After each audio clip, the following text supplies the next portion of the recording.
Hey, y'all, welcome back to a Thursday, August 15th, 2024 edition here on the Chase Thomas podcast, where I'm still the aforementioned Chase Thomas coming to you live from Knoxville, Tennessee, Everything School HQ. On today's show, we got a pod divided on a different day this week, but it will actually be back to normal here in about a week's time because college football and a new college football season is here. So that means a pod divided with fellow University of North Georgia alumni and UGA diehard Matt Green is back twice a week, starting this upcoming week as we do our SEC two-part preview series show on next week's pod. But this week we wrap up with the non-SEC shows with the Big Ten. We do a buy or sell Big Ten season preview. We talk about more important balls this year between Chris Brazzell II and Keenan Pili. We talk about UGA being the preseason number one team in the AP poll here. If Michigan is in for a bad title defense season, the Buckeyes loaded everywhere but quarterback, surprisingly, why USC should be better, but maybe the record won't show it. And Nebraska being maybe the new Iowa and the team that wins a lot more games than folks are anticipating with Dylan Raiola and company in the fold. So all that and more coming up next here on today's edition of the Chase Thomas podcast. Before we dive into today's episode, though, a little housekeeping as we do each and every day on this very program. Don't forget, folks, you can watch the show on YouTube, youtube.com/Chase Thomas Podcast. Like and subscribe as we're well over 2,000 subscribers and growing more and more every day. Full episodes, clips, shorts, all that good stuff over on the YouTube channel. So if you want to watch this podcast and you aren't already doing so and you want to know how, youtube.com/Chase Thomas Podcast. You can also listen to this podcast on Apple, Spotify, or however you get your podcast. If you're an audio listener and you have not already done so, first, make sure you hit that subscribe button on your preferred podcast player, but also leave us a 5-star rating and write us a review. It helps other people find this very show, and it helps this very show grow each and every day. So if you take care of that today, I would greatly appreciate it. Check out our homepage, chasethomaspodcast.com, for all the access of all my previous episodes, information about this show that we do here each and every day on the Tennessee Vols and college football and much more on the Chase Thomas podcast. So go check all that out today. Email us if you have any future college football questions for Matt or myself on next week's shows, chasethomaspodcast@gmail.com. Keep up with us on the socials, Pod Chase Thomas on Twitter, Chase Thomas Writer on Facebook, Chase Thomas Podcast on Instagram, and all that good stuff. But all right, that's all I've got. Uncle Darren. The Chase Thomas podcast. My nephew needs me to record. See, I already hate it. I hate it. All right, hello, and welcome back to another episode of the Chase Thomas podcast, where I'm still the aforementioned Chase Thomas coming to you live from Knoxville, Tennessee, Everything School HQ. Down there in Tequila, Georgia, home of the Falcons, my good friend, fellow University of North Georgia alumni, Matt Green, is here. Matt, good evening, sir. How are you?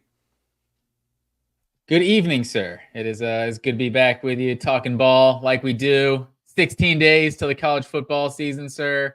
We haven't been doing the countdown as far as our all-time great each number, but I think 16, that's an easy one for Tennessee.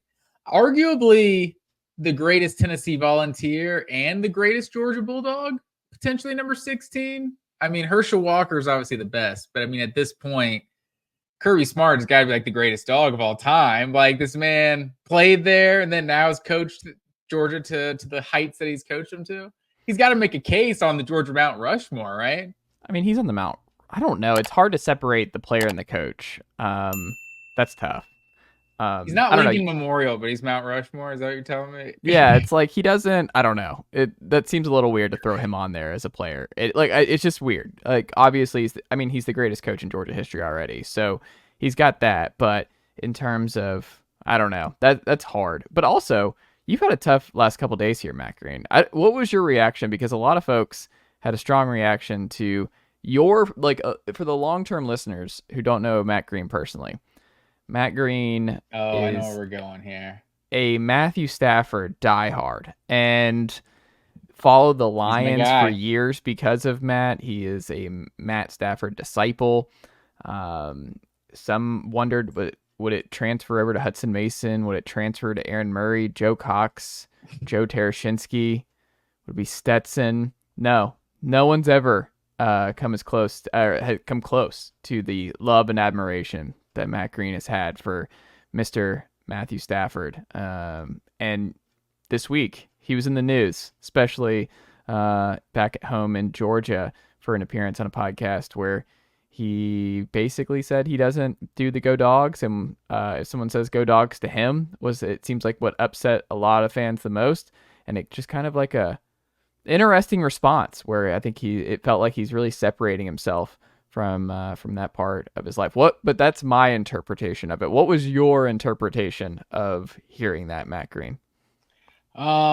Yes. So you laid the background pretty well there. Stafford was basically like the first just mega recruit that Georgia landed in my Georgia fandom. Like we had Shockley, I was like 11.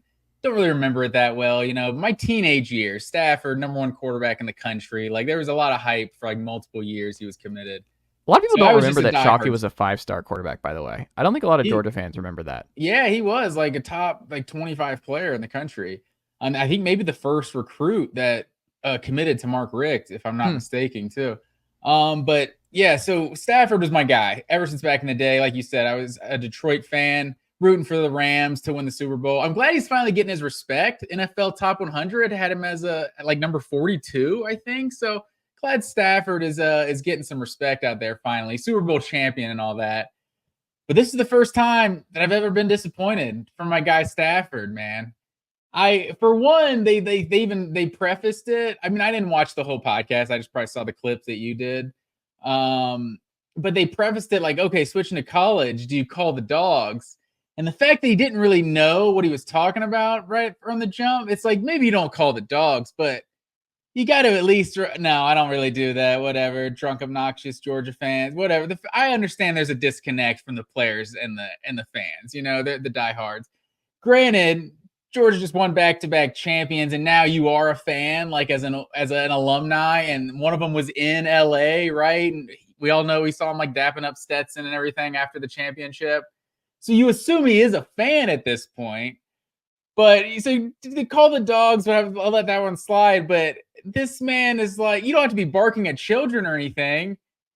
But someone gives you a Go Dogs, you don't give them a Go Dogs back? What is that? I don't understand, Stafford. I don't understand. That's the one I'm like, what?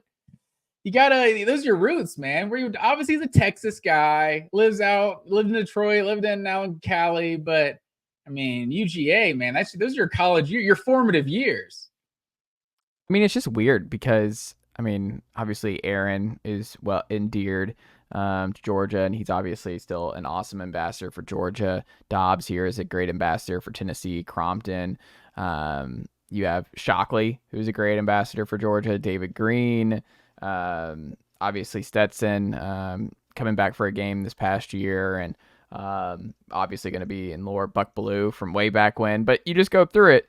This is just kind of strange. That was my thing when I heard it, because I was like you, where there's a difference between calling the Dogs or being a rabid. I think every fan understands that, where he's not going to be into stuff like that. I don't think most players are going to be into that, and also just most adults. Let's just go ahead and say most adults are just not going to do that.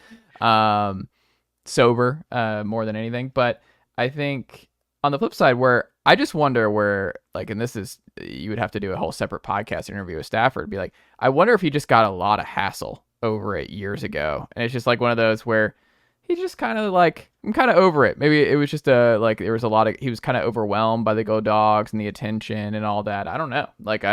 It's something that I think is worth exploring more for Georgia fans. But I don't know. Did you take it as he's distancing himself, or he's just not a Georgia guy anymore, and he's just it was 16 years ago basically since he's been there. I don't know. One thing is we're probably reading way too much into it, right? These players, they go to where they go to college to try to get themselves to the NFL mainly, so it's a business transaction probably more than anything, and it's not that serious. I don't think that's true though for a lot of guys. I mean, you even look at the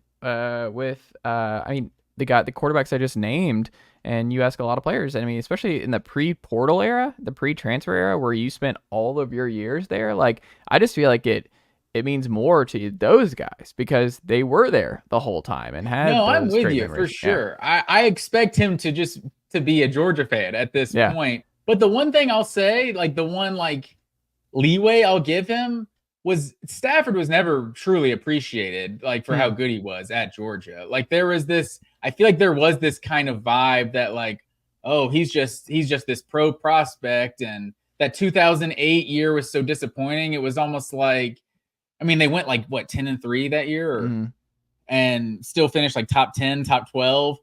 But the preseason number 1, it was just so disappointing. It's like Stafford gets the blame for that kind of the underachieving season. But I don't know. There's always like this vibe from Georgia fans, like a lot of older Georgia fans that I've met that were like not really Stafford fans, that he was just kind of, oh, he was just this pro prospect and he just came in and then went to the NFL early. But Aaron Murray, he loves University of Georgia. It's like, does Aaron Murray love, I mean, maybe he does now looking at it, Stafford not even being that diehard of a fan.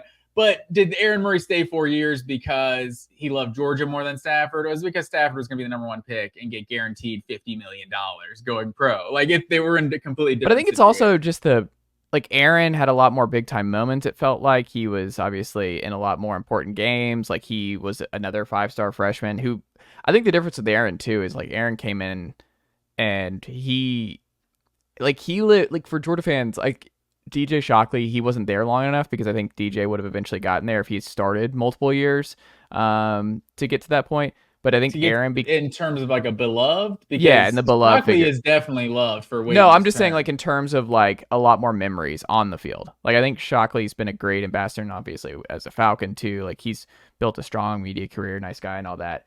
But like David Green and Aaron Murray are kind of in that same zone to me, where they just were in so many big games and like just so many Georgia fans have so many distinct memories of Murray and probably David Green the most of anyone in our lifetime, where they played in so many important games. They were two guys who were kind of, I think, overlooked and undervalued during their time. Like I think the different talent levels, I think Aaron was a whole lot more talented than David, but like, I mean, maybe there was some early David Green stuff with Stetson. Maybe there was some crossover there, just a southpaw version where they were like, oh, he's like you were always looking like, can we do better? A little bit different style of play. Style of play for sure. I'm just saying in terms of like the underdog. I don't know. David Green to me, and maybe that was just me growing up, that it did feel like he was more of an underdog story, kind of like Stetson. But I think Aaron, the best thing for him is that he lived up to the hype, right? Like Aaron was just really good at Georgia. I mean, he's the SEC all-time passing leader. But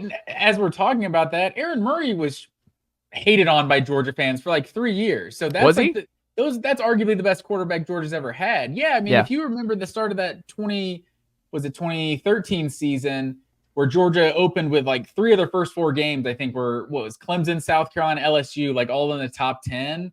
And Mark Richt was like emotional, crying after they won that South Carolina game because just everyone, I think South Carolina had beaten Aaron Murray all 3 years. He was the starter at that point.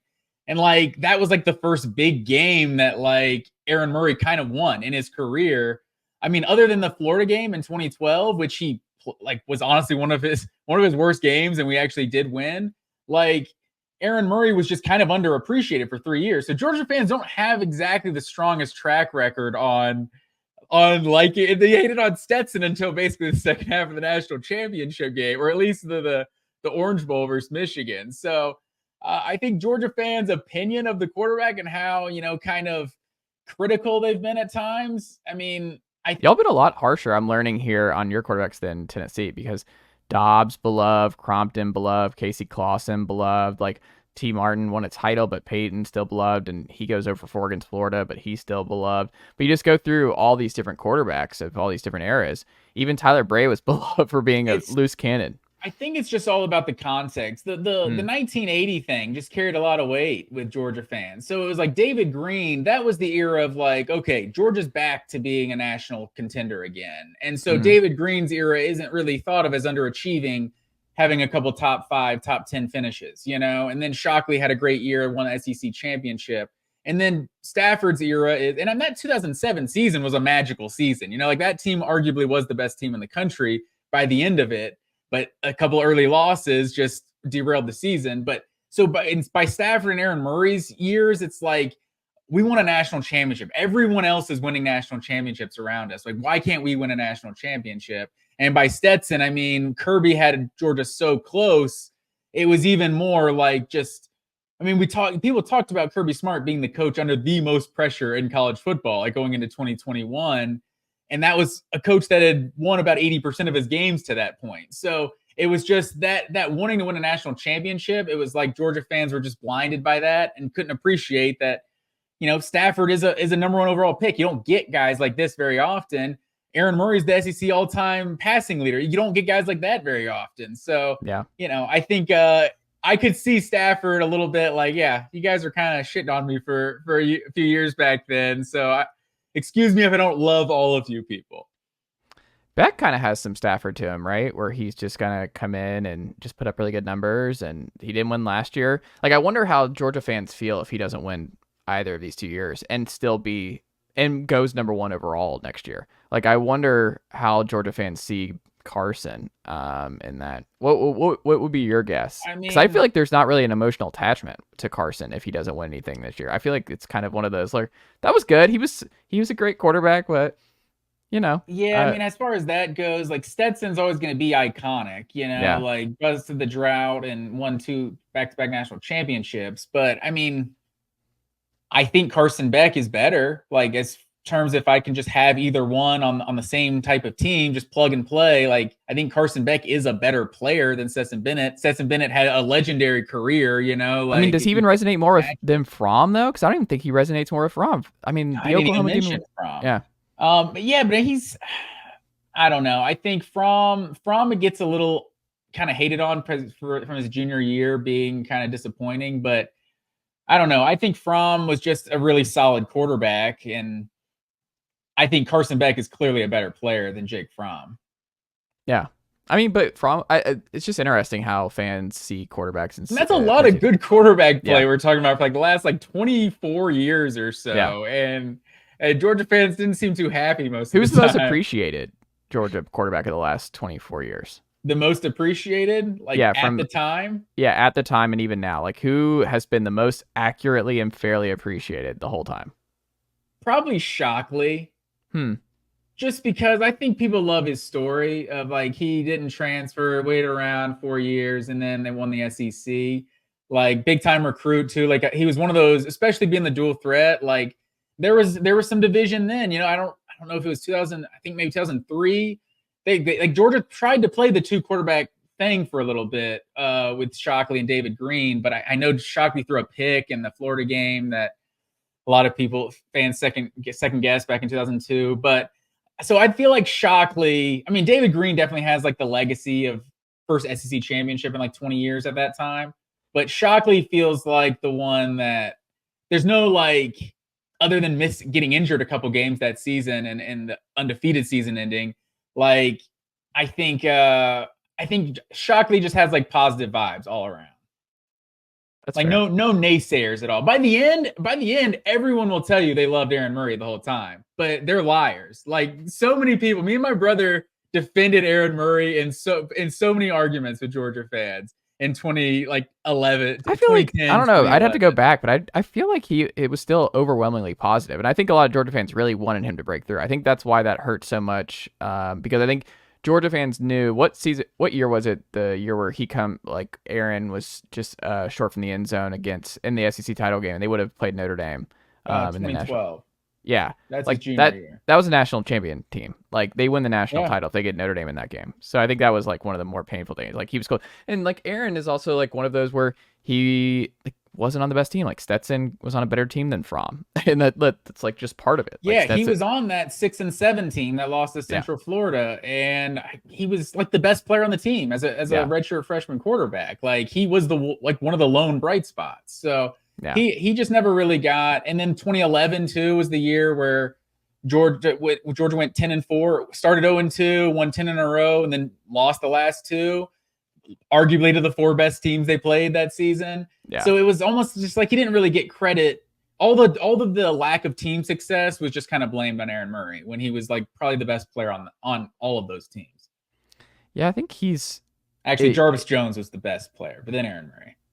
I mean, offensively. I mean, and Aaron, yeah, I just think it's one of those where it's kind of wild where he's like one of those where he started young and he just was solid and got better each year. And just like we talked about, he's like SEC all-time passing touchdown leader. Like he'd never had a bad year. He handled the hype and he was great. And if the team was like, was on a team that Stet was on the last 2 years, even what Carson was on last year, then I think Aaron Murray's looked at a little bit differently. Absolutely. By Georgia fans. But Matt Green, switching gears here a little bit. Dog bites. History of the the preseason AP top history. Wow, I was right. History of the preseason AP top 25 poll. Does that scare you and Georgia fans that Georgia comes out here as the preseason number one team when not a lot of teams historically have ended up winning the national title when they've been the preseason number one? Or does that make you feel a little bit nervous, or do you look at it in terms of the rivals up north, where the Tennessee Volunteers took care of business and won a national title this year as the number one overall seed for the first time this century? Do you embrace it that way? Do you look at it?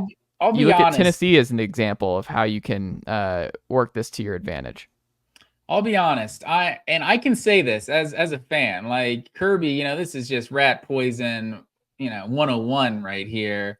Like I'm looking at results, not the process here, but I'm looking at the all-time number one AP poll rankings. And I keep eyeing this thing and I'm like, if Georgia can get off to a good start, like we can make some serious progress. Like few years from now, Georgia, we could be talking top 5, top 6 all time in weeks ranked number one in the AP poll. So that's what I'm thinking now. I just want us to get the respect we deserve. But obviously, that doesn't really matter. All that really matters is where you're ranked. And would you say Texas was Texas preseason number one, or USC was that year? USC was the last one to do it, right? 04 and then 04 USC and then one other team, right? 2017 Bama. I think those were the only two in the last like 20 years. So obviously history's working against you, but I mean, what can you do? You don't want to not be number one, right? I think Georgia fans are past that point of like, oh man, we want to be underdogs because we're always better when we're the underdogs. Like I was definitely one of those fans a few years ago. I don't want the national respect. Don't talk about us. Let us go under the radar. It felt like Georgia was always better when they weren't the favorite team. That's why Tennessee at number 15 is great. Like that's the best spot I think for Tennessee. You don't want to be in that preseason top 10, like high expectations before Nico's played a regular season snap. Like 15 is perfect for Tennessee. Like right there in the middle, you're kind of overlooked. You're not like, that's exactly where you want to be. I think that's a great rating for Tennessee is out of the gate. 15, I think it's a right great there in the rating middle. for like season expectations too. Like if Tennessee misses the playoff, but they finish ranked 11th in the AP poll, but there's a couple conference champs that like jump in there and in front of them, it's like that was not you didn't underachieve. But if you're preseason like 6th, 7th, which I think some people were kind of hinting at a few months back, like they might be that high. I feel like you saw them like the way too early rankings and stuff. People are just afraid they just don't like. It's just so funny. Like I read about this where people, and I think we talked about it in this podcast, but it's just funny to me how many people I've talked to on the record, off the record about like Nico's legit. I mean, Philip Fulmer was on radio here yesterday and was just like, he's the dude.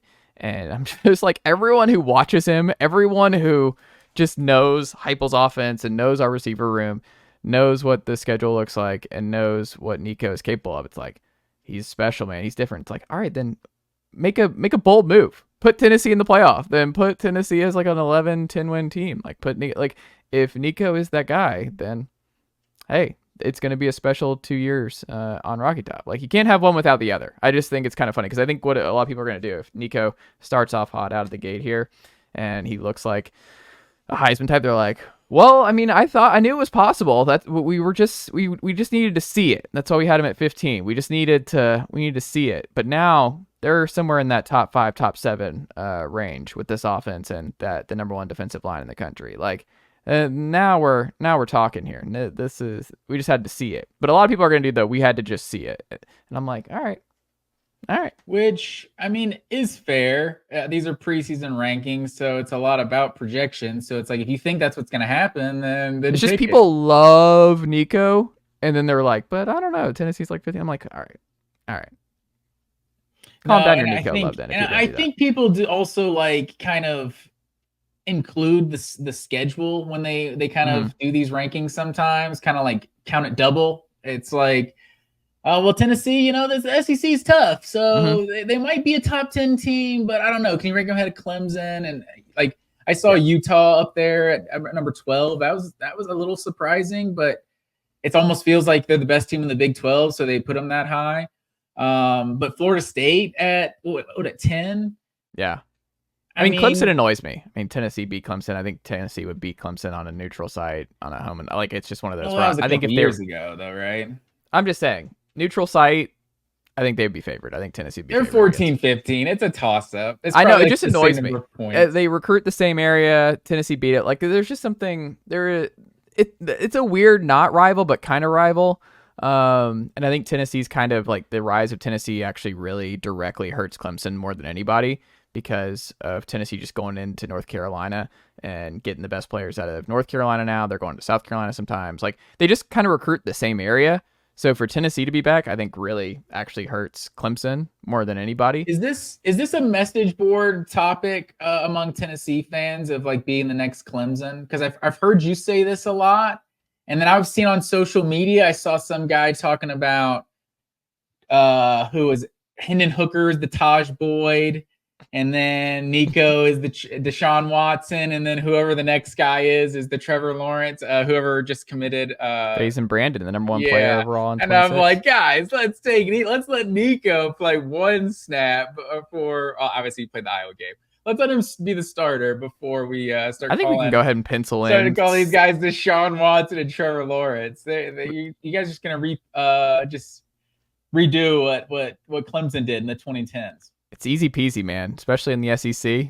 It's pretty simple. I could see that easy dynasty that Clemson built. Yeah, that's going to happen with. But I guess is that what Tennessee fans think? Like, can they just start to recruit that footprint that Clemson was getting, and for some reason they're going to choose Tennessee over Clemson? I mean, it's already happening, and I mean, it's happened. Tennessee's winning big battles over Clemson, and it's already happening. And another one might be this Saturday with David Sanders, the 5-star number 2 overall player in the 2025 class. Like he's right there out of Charlotte. And that was somebody Clemson was on early, and Clemson's not even in the Final Four for him there, Final 3 with Nebraska and Ohio State. So that's a big one. So we'll see what ultimately happens there. But like Tennessee is going into Clemson territory, and Clemson did really well at North Carolina. They did well in Georgia. And during those early Dabo years, I mean, Trevor Lawrence like grew up a Tennessee fan. Like he's in that Tennessee jersey, and he wound up at Cartersville, which is a stone's throw from the Tennessee border, basically. And he ended up at Clemson. So I think there is a lot of crossover there, and I think Tennessee being back directly hits Clemson more than anybody in the sport. I could see it, and just recruiting Metro Atlanta like by itself, like that's a big part of what Clemson was building. Do you feel okay about the wide receiver depth now that RaRa Thomas is officially no longer on the Georgia roster? Matt Green, are you a little bit anxious? Are you a little bit like it's okay, like still a tight end heavy offense? The early reports out of fall camp for Georgia is that the running back room is loaded with the Robinsons and Etienne, and Nate Frazier is a true freshman. Like they're going to have some dudes. And then obviously Dylan Bell being as versatile as he is, like you still brought in Colby Young for that position. Like, do you feel ultimately okay? Or is there still a little bit of part of you that's like post RaRa, you're like, all right, the wide receiver room is kind of making me a little bit nervous past Dominic Lovett going into this year? I mean, I think you have to be a little bit worried about it simply because, I mean, I don't think this is true, but I saw SEC Network ranked Ladd McConkey as like the 10th best receiver of the past decade in the SEC. I don't know about that. Jalen Waddle wasn't on the list, so I don't know. Ladd McConkey was a very good player, but obviously McConkey was a baller, and Brock Bowers, I think, is arguably the best Georgia football player of the last decade or so. So you had some of the best playmakers that Georgia's maybe ever had on the same team. So just losing those guys right off the bat, and then Marcus Roseby-Jack Saint as well to the NFL. Well, didn't get drafted, but you know what I mean.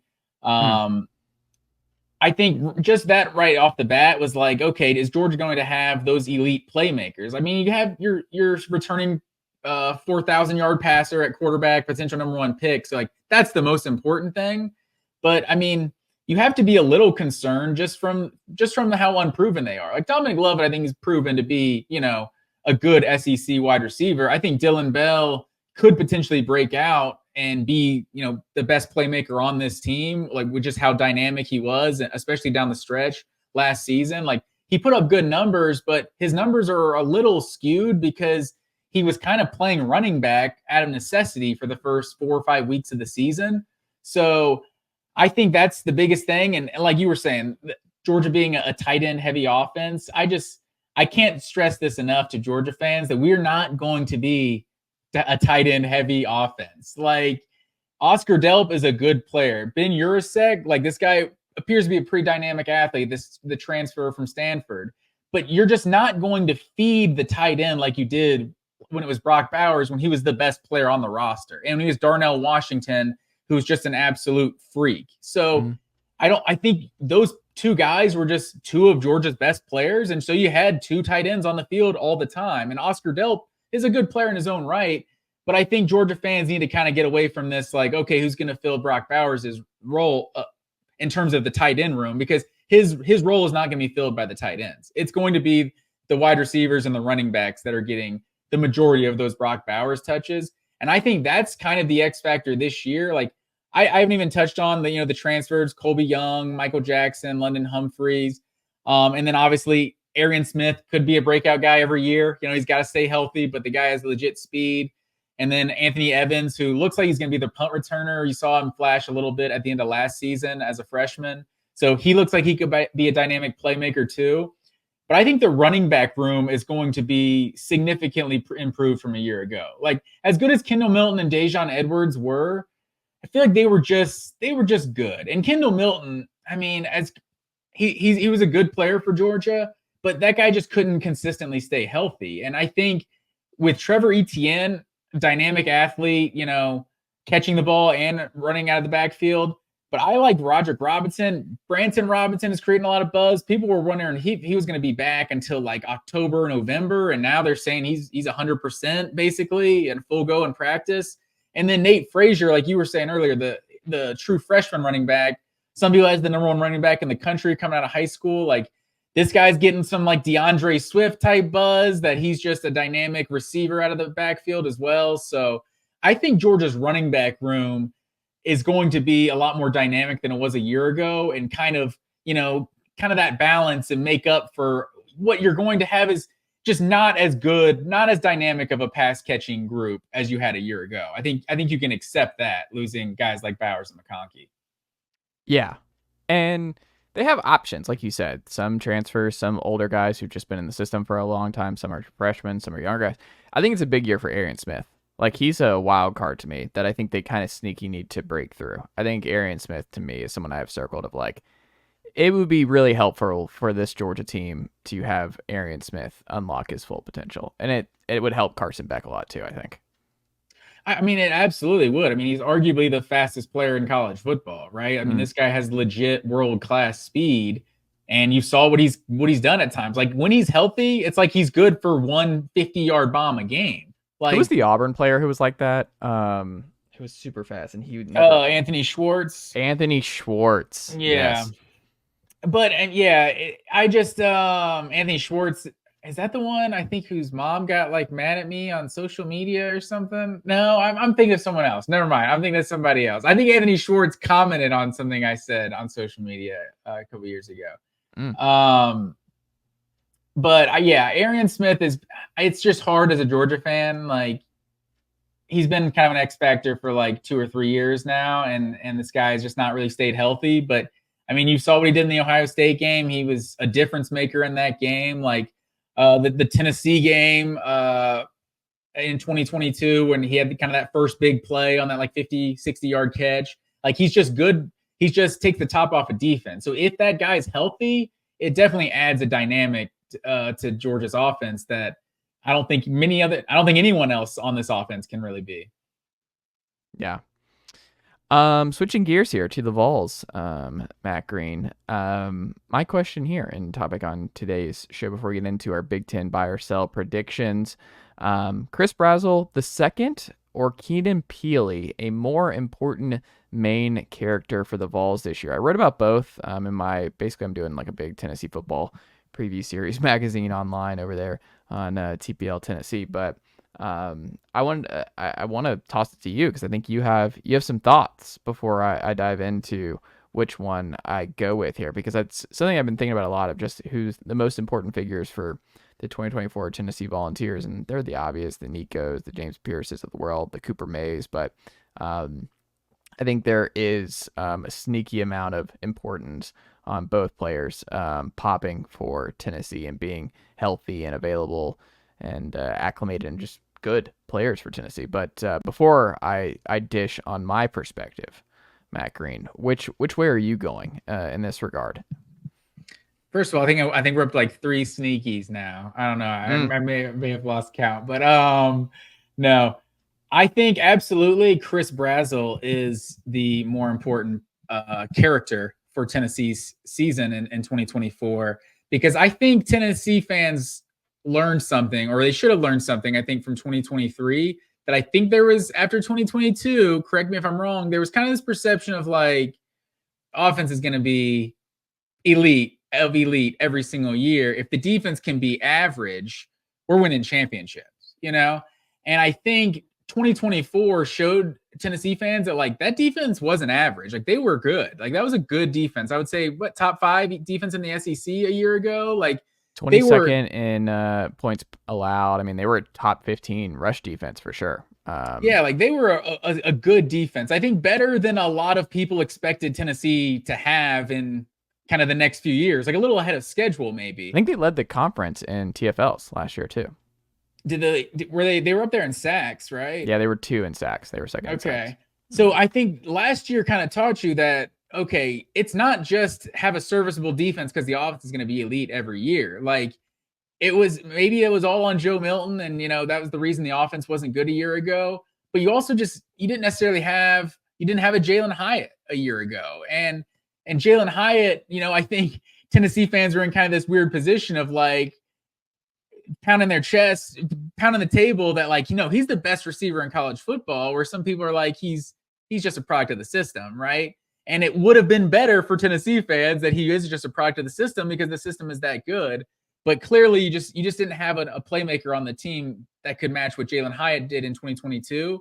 And I think Tennessee's offense needs that, especially breaking in a first-year starting quarterback, as dynamic as Nico could be. If he's got that true just number one playmaker out wide, I think Tennessee's offense needs to continue to be elite if they're going to win anything.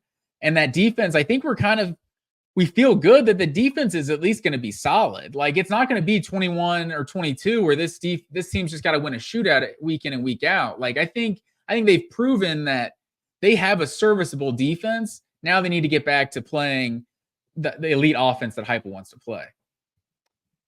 Yeah, and I think this defense, it's interesting because like on one hand, you're like, okay, can they continue? Because the scoring defense has gotten better every single season under Tim Banks and company. And they've accumulated more talent. They replace Brian Jean-Marie, who took the Michigan linebacker's job this offseason. They replaced him with William Inge, who was the co-defensive coordinator at Washington. And obviously, that's just a huge win to be able to replace BJM, who was a great coach here, with another great coach in Inge. The thing that I go back and forth on this is because Pili went down. He had like 27 total snaps last year in the Virginia game in a fluke thing with his, I think, triceps, and was gone for the year. He has struggled to stay healthy the last few years. Like he hasn't played a full college football season in several years now. And the room is extremely talented. Like 4-star Aaron Carter is probably going to start next to him. He's going to be a really good player. Jeremiah Thielander seems like the next guy out of Gainesville High School, 3-star kid, but flashed last year, and I think he'll settle in there at middle next year. He got a lot of playing time last year after Pili went down, and they kind of got hit with the injury bug. But that room is young. Like everyone past Pili is young. So I think going into next year, they'll be okay. It's a lot of third-year blue chippers that will be ready to step in, and second-year blue chippers, like they're recruiting really well. Like Edwin Spillman, 4-star, he's going to be a good player, I think. He'll be on special teams a lot this year. Jordan Burns, 4-star out of Georgia. Like they have stacked talent really well at the linebacker spot, but they're all freshmen or sophomores or redshirt freshmen. You don't want to be in that position again where it's a learning on the fly when you're trying to make the college football playoff. And I think if Keenan Pili, or I think they need Keenan Pili to be available for a bunch of this season. If they have to conserve him and just be careful with his with the rotations and stuff like that to keep him healthy for the long haul, whatever you got to do, Pili is just such an important figure because like calling the defense, being in that middle linebacker spot, like it's just a lot of moving parts. In the secondary, it's 5 new starters, so everything behind Pili is new with Gibson. And you lose your starting star for the season last week to a torn ACL. So you might start a true freshman, Boo Carter, 4-star kid at that spot. It might be Christian Harrison, Rodney Harrison's son at star. But either way, a lot to replace behind the linebackers. I just think Pili is such a sneaky number 4 important piece on this team this year because I think there's just so much youth behind him that you don't want to be in a position where you're learning on the fly again and having to play guys before they're really ready to go on a team that's trying to make the college football playoff. So I think Pili can be a really good player. I just think he's older. He's good. He's shown it in the past at BYU. He flashed early in the Virginia game, but he's just got to be healthy. And then on the Brazzell front, Brazzell is just like, he's huge. Like the length, the athleticism. Part of what you were talking about where like you saw that it's not going to be sunshine and rainbows in the SEC with this offense year over year, and you can't take it for granted that you were the number 1 scoring offense 2 years ago and number 10 his first year at Tennessee. They were down, I think, 35th this past year, but they were 10th in rushing in the country. They still ran the ball extremely well with Jalen Wright and company. They were still an elite running team a year ago, so you'll never really need to worry about that. I think at hype during the Heupel era here at Tennessee, but in 2021. They had a surprise out of nowhere guy. Cedric Tillman came out of nowhere and just became a go-to, just downfield, just catch anything that Hendon threw his way. Became a huge guy and was huge for them the next 2 years. But that popped. They needed Cedric Tillman to become a guy out of nowhere. 2022, Jalen Hyatt, talented kid, but played a little bit in 2021, but still, it was just kind of like, I don't know. Like, we'll see if it all clicks. Jalen Hyatt, it all clicked in 2022, and he became just an unguardable, obviously, force and highlighted by the Alabama game and Kentucky game especially. 2023, they thought it was going to be Ramel Keaton in a bigger role. Like he obviously had some huge catches against Florida and had a really good season in 2022 as the 4th guy. That it was like, okay, I could see a scenario where he and Joe already have a good connection with the 2s. Like he seems like the guy who breaks through in year 3 with Joe. And he had a really rough year. And it just didn't go that way. So Brew obviously goes down early. Squirrel still had a solid year. I think guys in the slot will always be okay here, but Tennessee needs. McCoy's back to start this year, right? Oh yeah, Brew will be ready. Yeah, Brew's. I think Brew's gonna have a huge year. But you need another surprise breakout, and I think to me, I'm still excited about Dante Thornton. I'm excited about Caleb Webb. I'm excited about a lot of these guys. Chaz Nimrod. Like this is a loaded wide receiver room, but Chris Brazzell I think has the most immediate high upside, who can really help out Nico with his frame, with his length, with his speed. He flashed in the spring game. My gut is he's the next star Tennessee receiver this year, and that Brazzell is just a matchup nightmare for folks. And one of the other things that I wrote down was just like diving in. The red zone stuff was just bad last year. Like Tennessee took a huge step back in the red zone efficiency, and part of that is just not having the weapons. Like Princeton Fant was kind of a great weapon, and Hendon with his legs was a little bit different, and they just had more. Cedric Tillman being as big as he was, and there's just a lot of different reasons as to why there was a drop off last year. But I think this year with the weapons that they're going to be able to use, and Ethan Davis, who had I think he's going to be an absolute dude out of Collins Hill. He's had a really good fall camp. Tennessee is going to be pretty loaded across the board, especially with receiver options for Nico. But Chris Brazzell, to me, and to your point, I think he's he's the next guy. If I had to pick somebody on August 14th, the next star Tennessee receiver who comes out of nowhere and surprises fans, where it's like, oh, this dude, he's a dude. I think it's Chris Brazzell. Yeah, I'm with you. I don't even think it's out of nowhere at this point. I mean, I think he's a pretty noteworthy transfer that they're bringing in. Yeah, well, we shall see, Matt Green. We shall see. Buy or sell our Big Ten predictions before we get into the SEC next week. And then college football's here. I mean, Florida State and Georgia Tech will be in Ireland, 10 days from now? Matt Green kicking off. I'm excited about that one because remember last year, that was garbage. Remember Navy, Notre Dame, and it was over in the first quarter? That was awful. Was that the first game of the season? Yeah, that was whack. It was terrible. This one, it's like the line's down to like 12. I'm excited. Georgia Tech, Florida State. Florida Miami was a couple years ago, right? Though on week 0, that was a wild one. Yeah. But this one, I think it's going to be wild and also competitive. I think this is going to be a close game, and I'm excited for Tech and Florida State. Has anyone asked why? Like, why? Why are we doing this? Why is Georgia Tech and Florida State playing in Dublin, Ireland? Hey. Is there some sort of connection I don't know about? I don't know. Has Notre Dame played games in Dublin? They did last year. They played Navy. That was in Dublin last year? I mean, I think so. That sounded familiar, but I was just like, I hope the Irish are playing games at Dublin before the Yellow Jackets and Seminoles. Yeah, it was in Dublin last year. Okay. Yeah. All right, Matt Green. I First up, for that one, though. Buy or sell. Michigan doesn't make the Big Ten title game for the first time in 4 years and is staring at an 8-4 drop-off and isn't even able to defend their national championship in the college football playoff. Are you buying or selling this, Matt Green? I mean, I guess I'm buying that they don't make the Big Ten championship game. And the schedule is tough. So, I mean, like 8-4, it's not like hold on, out of the realm tough? of possible. Yeah, I mean, the schedule is tough. No, not Michigan? even. Michigan's schedule is not tough. What are you talking about? They get every big game outside of the Ohio State game to close the year at home. You get Texas at home. You get USC at home. You get Oregon at home. Every big game is in the big house. They have 3 preseason top 5 teams on their schedule. They're all at home. Oh, but still, that's a very difficult except schedule. For Ohio State.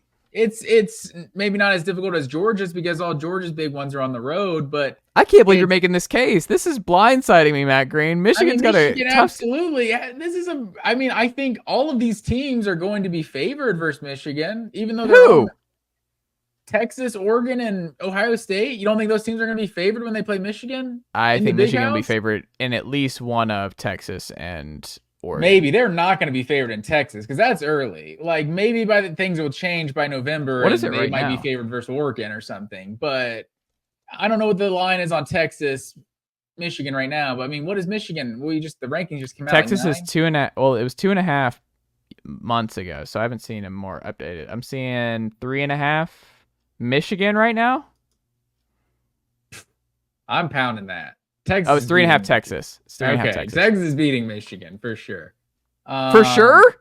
Yes. Texas on the road beating in the big house. They just went into Bryant-Denny Stadium a year ago, sir. They're not going to be afraid of the Wolverines, the defending national champs. This isn't Jim Harbaugh's team anymore. You're just definitive. I like it. You're all in on Texas. I can already tell. Before we get into the SEC preview, you're all in on Texas. I mean, Texas is going to be a really good team this year. But Matt, you're going to be playing running back for Texas by next week. They could be down another one at the rate they're going. But at the end of the day, Michigan is still loaded defensively. They're still built in the trenches. So I just don't think they're going to be bad. Like 8-4, they could go 8-4 and like be a good team, but the conference got better and maybe they got a little worse than they were a year ago because things kind of came together. They had their veteran quarterback and they had their historically good defense and a super easy schedule that didn't hurt either. But yeah, we haven't talked enough about them being cheaters. That's for one thing. They're just dirty, rotten cheaters, it appears, right? Can we say that? No. Well, what just came out a couple weeks ago? I didn't. We I don't wasn't know. paying That's that not close for us to. attention. We don't know what's But going on. they're obviously they proved that Stallions was on the other side. What For the CMU game, I think. Yeah, I think they did. That did come out that it was. Sharon Moore but we all deleted knew. like 50 text messages or something, because you know how you just normally just delete your text messages sometimes, right? You just go Wow. through and just kind of delete them, right? You do that. That's something normal, innocent people do, right? Wow. So I mean, on they one did hand, you're cheat. defending Michigan. On the other hand, you're going at him in a lot of other ways, Matt Green. I have no idea it what your read sucks. is here on Michigan. We I don't know talked what about to do this with last year. Like, they were such a perfect like story, like from a poetic. You don't respect justice. their title. That's what I'm getting here. They were You on know what their it is? You don't rise. respect it because they didn't have to go through Georgia. You're so mad they beat Alabama to get to the title game and then win it all against Michigan. I mean, Washington. You don't respect the Michigan title. You don't. No, see, it's not. I mean, I definitely think Georgia could have beaten them a year ago, but I mean, I'm not acting like they didn't deserve it or anything. Georgia didn't take care of business; they didn't get there. But there I'm are just, some Georgia I'm fans just who talking have about them that being weird cheated. thing. I mean, Jim Harbaugh was suspended like 6 games last year, so like they obviously were doing something wrong. Jim Harbaugh is not allowed to coach in college football. He's like banned. He has like a I think you got like 4-year. what, a 4-year show cause? Was it 4-year 6? show 4? cause, Yeah. like, so clearly did something wrong, and they tried to even get bold about it and make him a captain for the season opener. Did you see that? Yeah. And I guess he turned it down. I don't know if it want to be a distraction or anything, but I don't know. It's just it's unfortunate because they had such a linear progression. They knocked on the door a couple times, and then it would have also been better if they beat Georgia, because like Harbaugh they had like a Georgia period in their practice or whatever. So it would have been a great story, and then it's like, oh well, you cheated.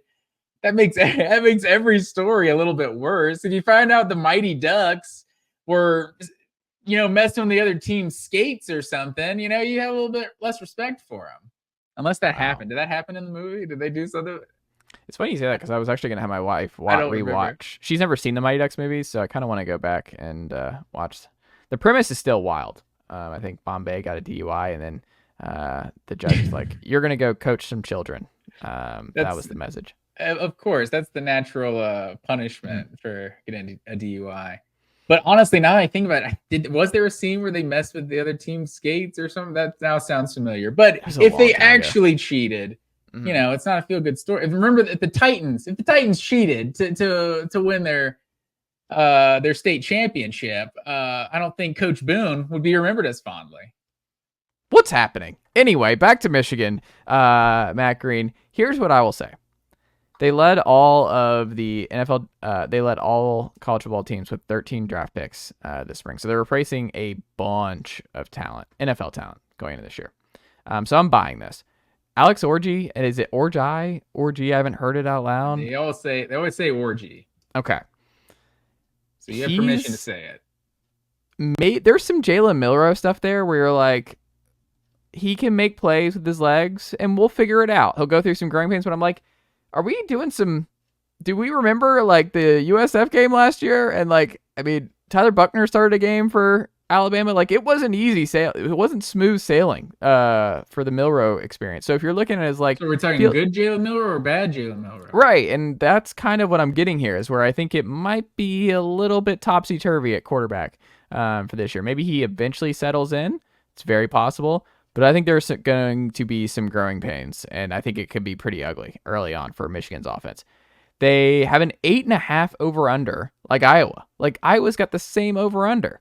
New coordinators all across the board, new head coach, looming sanctions, all this kind of cloud going over the national title that they won last year, and no one can take away from them. But I say all that, and I'm like, the 8-4, it's funny you say that, because I'm like, this schedule, it's going to require some ugly home losses for them to get to 8-4 and not hit that over of 8.5, because I understand what you're saying in terms of like Texas will be favored, but that's still a coin flip game at 3.5. USC, we'll see where they're at in late September. That's still at home. They get Oregon at home. We'll see where that's at.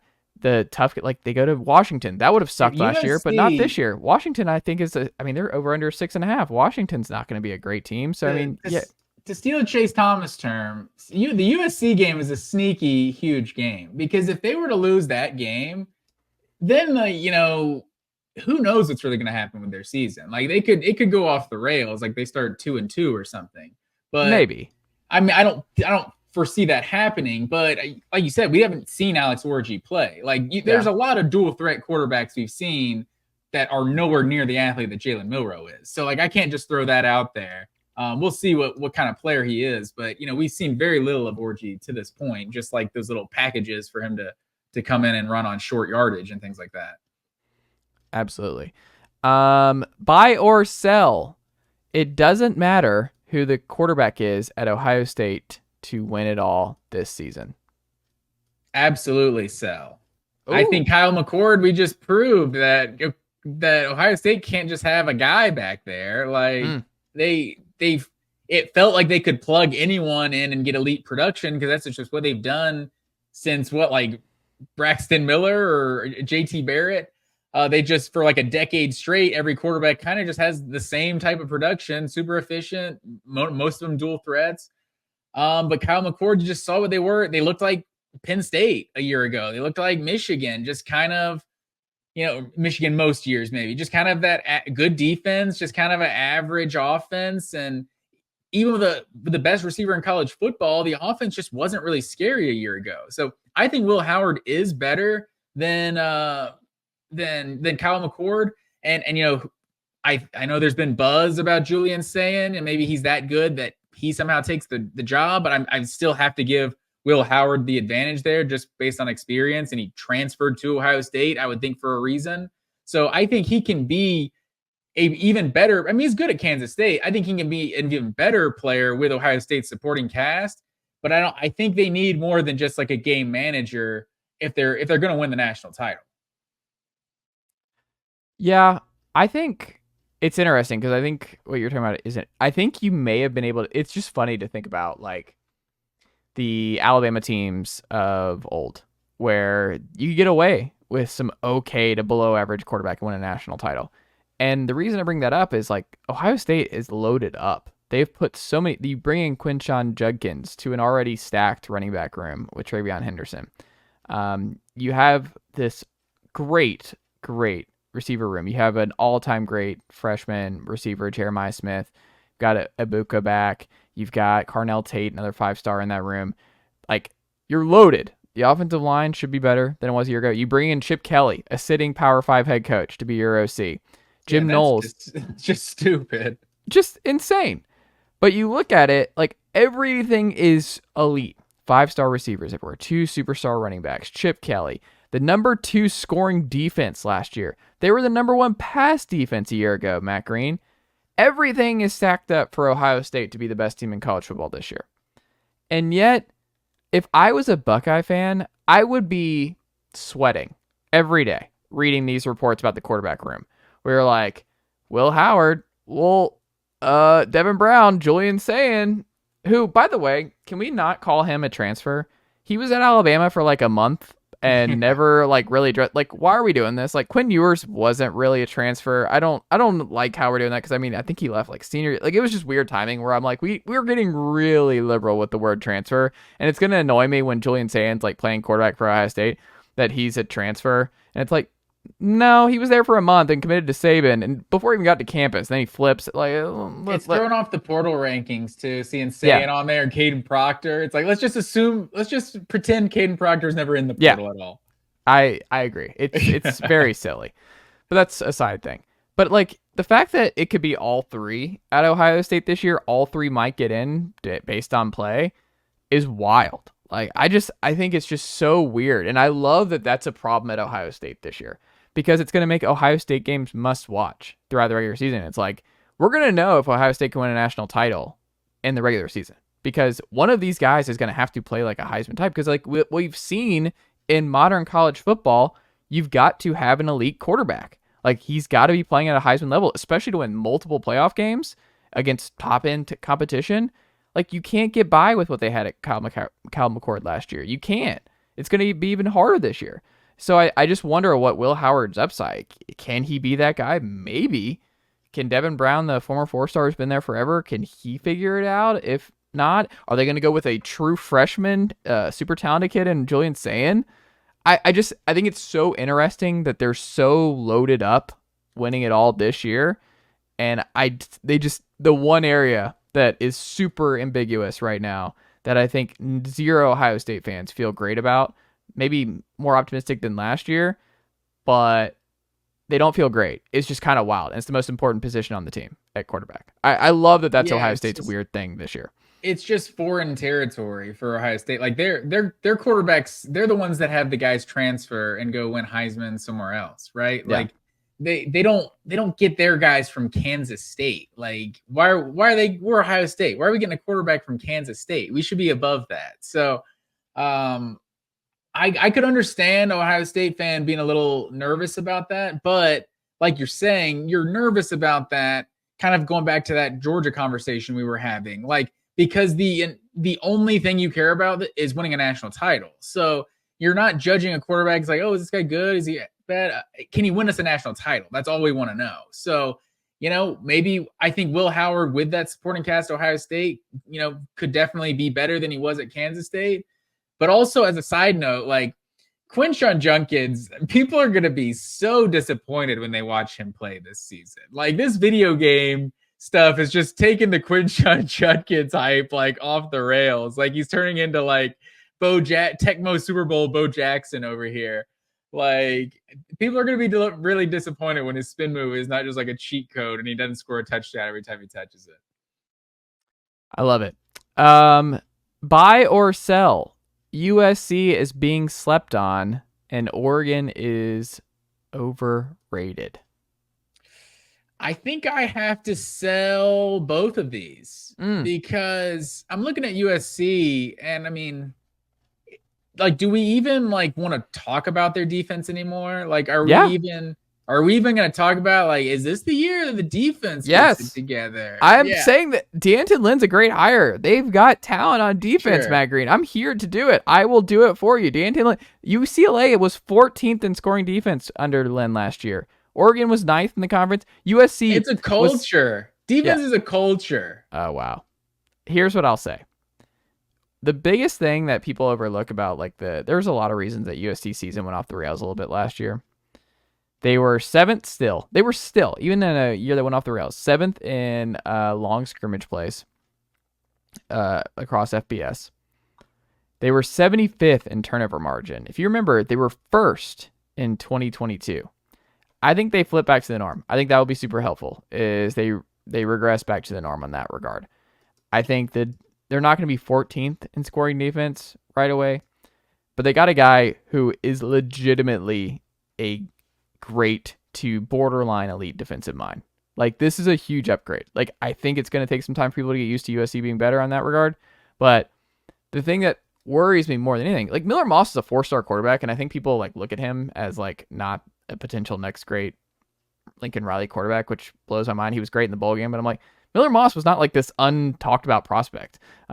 He was a 4-star kid. Like, he's a blue chip quarterback. He just has been waiting, and he's undersized a little bit. But we're talking Caleb Williams, though. I mean, that's fine, but like Miller Moss, like Lincoln Riley has, Lincoln Riley's gonna be fine if he wants to run with Miller Moss this year. I think he's probably gonna be right on Miller Moss. I think he deserves the benefit of the doubt there. All that being said, there's reasons to think he will finish at no worse than 2nd in the Heisman Trophy voting, because that's what every Lincoln Riley quarterback does. I'm saying, like, Miller Moss is gonna be good. Hey, folks, guess what? Miller Moss, you can make your jokes now. I guarantee you he has a great year at Southern Cal this year. Guaranteed. But the problem is, I think USC is gonna be a lot better. But this schedule sucks. Like, it's brutal. I don't know if you feel the same, but this schedule for USC, like, you open up in Vegas against LSU, brutal. You go to Michigan 3 weeks later. Wisconsin, who might be better at home, right after that. Go to Minnesota. Okay. Here you go. A date with Penn State at home. Then flying to Maryland. Then you get Rutgers at home. Then you fly to Washington. Then you get Nebraska, who we'll get to in a second, at home. Then you go to UCLA. And then you get a drive with UCLA, though. Notre Dame at the end. Like, it's just, there's so many toss-up games here, Matt Green. Like, this is a tough schedule for USC in their first year in the Big Ten. I don't like the schedule at all. I think it kind of reminds me of Florida, where I think USC is actually going to be a better overall team than they were a year ago. And I think they'll make some strides and be a little bit better off than people might have anticipated them moving into the Big Ten. but I don't think it will come up in the wins. I think this is like a 7-5, 8-4 win team, but I think they're actually going to be a solid, more balanced 8-4 team. I'm still buying the Lincoln Riley stuff. I think he's gonna break through at USC, and I think the D'Anton Lynn hire will end up being a big one for them. When the schedules are made, Georgia Clemson was definitely the sexiest game of the opening weekend, but LSU USC is like low key. Like that's really gonna determine the directions of both of those teams' season. It could really just change the perceptions of both of those teams early on. But I don't know. I mean, I just look at them as far as them being overlooked. It's like you're saying, the schedule's tough. They finished 5th in the Pac-12 a year ago, picked 6th by the media this year. It's like, that seems about right. Like I can't have them ahead of Oregon or any of the big 3 that are usually at the top of the Big Ten. So I think that seems about right. And Oregon, I do have my like reservations on Oregon just coming in and thinking they're just going to be like one of the elite teams in the Big Ten right off the bat. It just doesn't seem to happen that way when teams change conferences. But I don't know. It's like all signs point to them being one of the best teams in this league. So I can't really say the hype is like undeserved. Like it feels like all signs are pointing to them being, a top 5 team this year. That's fair. Buy or sell? Not Iowa, but another boring but competent team in the Big Ten surprises to make the Big Ten title game, even without divisions, whether it's Indiana, Illinois, Purdue, Rutgers, or Nebraska. Matt Green, are you buying or selling? We get a sneaky team still in the number 5 here. A sneaky, solid, competent, boring, typical Big Ten team in the title game. I'm probably going to sell because USC would be kind of like a dark horse to like make the Big Ten championship game at this point. But obviously like Rutgers is kind of that Syracuse, Louisville type team people are talking about just because of the schedule, like no Oregon, no Ohio State, no Michigan, no Penn State. But I think if I'm picking with any of these teams right here on your list, I would go with Nebraska. Just because of all of the close games. I don't have their record right in front of me last year, but what was it? 4-8 with like 6 losses by 1 score or something like that. Like it was insane how many close losses they had a year ago. And then I feel like we've just seen Matt Rule do this before at Baylor. Obviously the Big Ten's tougher than the Big 12, but I just, how I feel about a guy in year 2. So I feel like if I'm picking any of these kind of just out of nowhere teams, I feel like Nebraska would be the one. It's funny you say Nebraska because I agree, Matt Green. I think Nebraska 7.5 is like maybe my lock of the Big Ten, the over there. I think I might lock up Matt Rule over 7.5 in Lincoln. So they only have 1 guaranteed loss on this schedule, and it's at Ohio State. That's it. Every other game is absolutely winnable for Nebraska. The Dylan Raiola factor on a Friday night, sir. That's a loss right there. No, I'm not penciling that one in. 5-star true freshman Dylan Raiola. A lot of excitement there. Really interested to see how that unfolds for him at Nebraska. But that's fun. Like he could be really good. That's going to help them. Huskers were 132nd out of 133 FBS teams a year ago in turnover margin. It is impossible for them to be that bad again in turnover margin. I mean, you remember the Jeff Sims experience, like early on, like it was horrific how bad it was for Nebraska during the Sims era, and just the quarterback play and just the Colorado game stands out. They should have won that one at Colorado, and just it was ugly. However, this team was also 9th in rush defense in the country. They were 13th in score defense. Tony White, one of the best defensive coordinators in the sport. Then on offense, 72nd in drive success rate. Then here's your favorite, Matt Rule. 10-4, 11-3 in year 3 at Temple and Baylor. He's you ready for this, number 6? Sneaky great year 3 coach, Matt Rule. He brings in Glenn Thomas to help out with Marcus Satterfield, who I don't think is a good offensive coordinator. So they're co-offensive coordinators now.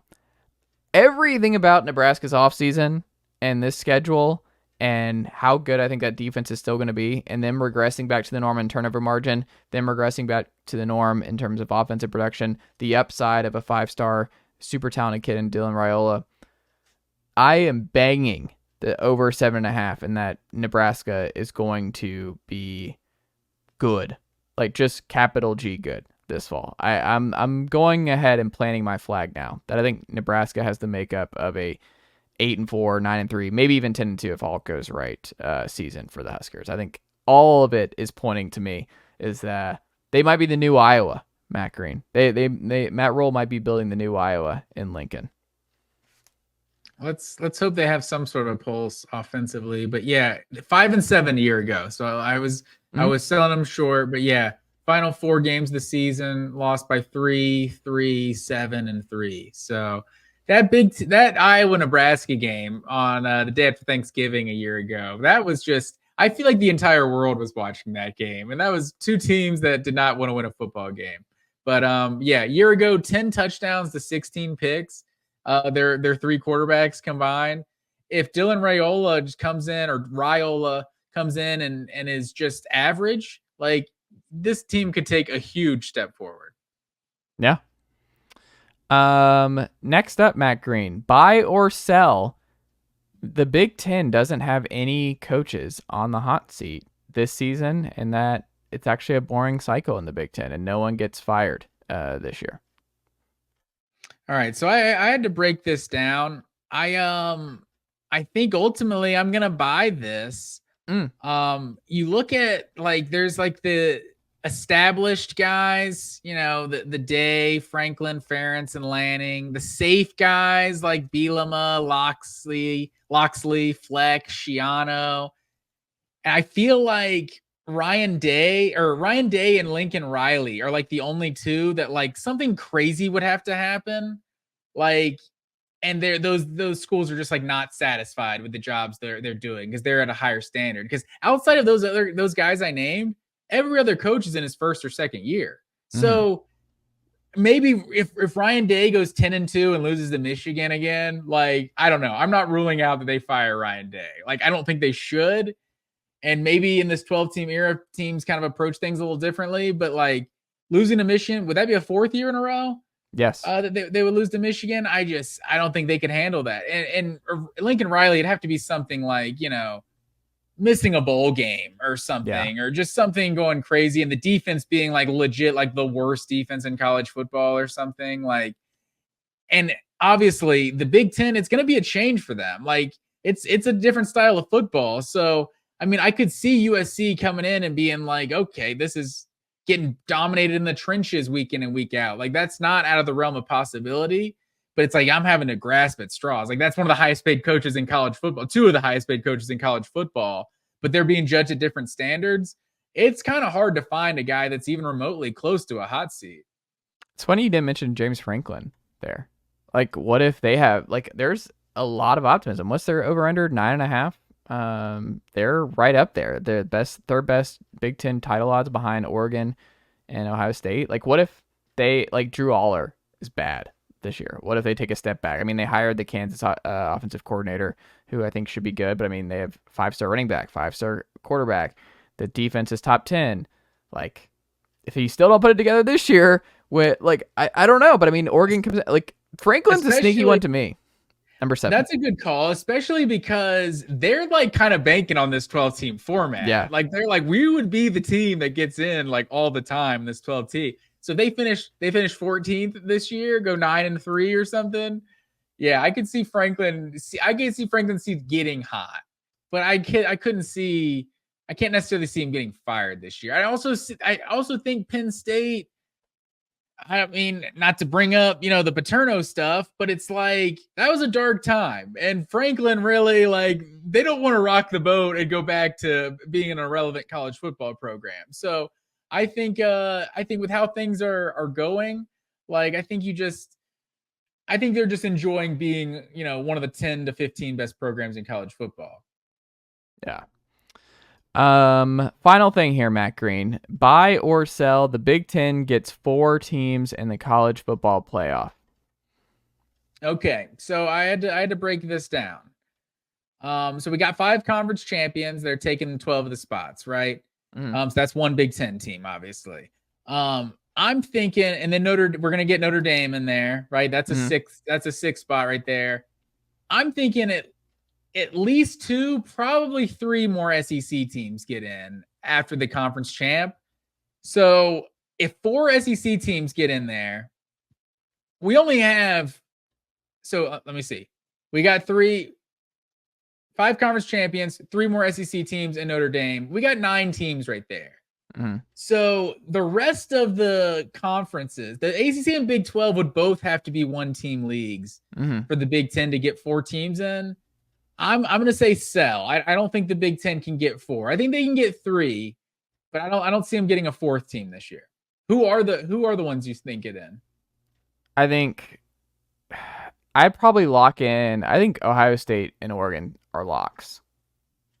Okay. I think they're just the regular season alone. Like, you just go through Ohio State's regular season the last 20 years. It's bonkers. Like, you think you understand like the level of regular season dominance. Like, it's different.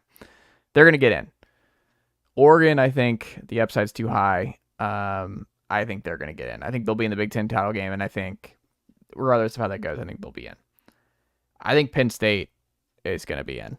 Like, I think Penn State's going to hover at 10-2, and I think 10-2 in the Big Ten and Penn State and the brand that they are, I think that gets them in. And I'm like you, where I think Michigan's probably like 8-4, 9-3. I don't think that gets them in. I think they're going to get 3. I think even if Penn State isn't who we think they are, it's just going to be someone else who gobbled up that spot. You know what I mean? If Penn State goes 9-3 or 8-4, then it's just going to be one of those other teams. Like, maybe that's Nebraska, maybe that's Michigan, maybe that's I don't know, who else could we throw in there? Minnesota. I don't know. I don't know who it is. I don't think Minnesota PJ Fleck won 10 games ever, because I think it's going to require 10 games, 10-win season. I think PJ Fleck may have won 11 games a few years ago. No. Oh, he did win 11 in 2019. Okay, let's throw PJ Fleck in there. That'd be fun. 9-4 twice in 2022 and 20. Minnesota as a sneaky bowl, number 8, CFP team.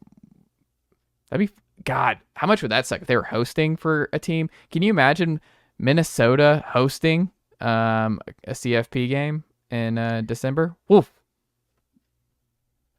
Yeah, that would be great. I do think the Big Ten, it's possible they can get 4. I think you can almost guarantee the Big Ten and SEC getting 3. But I'll believe. Do they claim Notre Dame if they get in? Say that again. Do they claim Notre Dame? They should join the Big Ten. Yeah, they're like, we got 4. Notre Dame. I mean, I say they should, but then I look at the Big Ten. I'm like, this is 18 teams now. This is ridiculous. But I look at the SEC compared to the Big Ten, and it's like, I'm really curious. We don't know what the committee's going to do. Like, they say they're going to take strength of schedule in mind, but if there's 2 Big 12 teams that go 11-1, 12-1, are they both getting in? Like a Kansas State TCU scenario from a couple years ago. Like, both of those Big 12 teams probably get in. So at the end of the day, they usually do rank the records. So I'll be interested to see if they do give that 9-3 SEC team the nod over a 10-2 Big 12 or 10-2 ACC team, just because they have a better record. Like, there's a long history of them doing that. Yeah. Well, that's all I've got, Matt Green. That was fun. Big Ten done, and now we have the SEC this upcoming week, and that's what we're gonna do, our schedule predictions, and use that as the end of the year of like what our official numbers is, because it's just a lot to do. 18 for the Big Ten, do those other conferences. I think with the SEC being our bread and butter, I want to do the win-loss over/under for the SEC and put that pen to paper on that one in terms of what we think the final record. Oh yeah, go on the record, man. We gotta put the predictions out there. That's what the people want. Oh yeah, and it will be a 2-parter next week, but it'll be fun. So I'm excited to dive into the SEC next week and all that good stuff. But Matt Green, thank you as always, my friend, and I will talk to you next week. Yes, sir. Nicely done, nephew. The Chase Thomas Podcast. Hell yeah.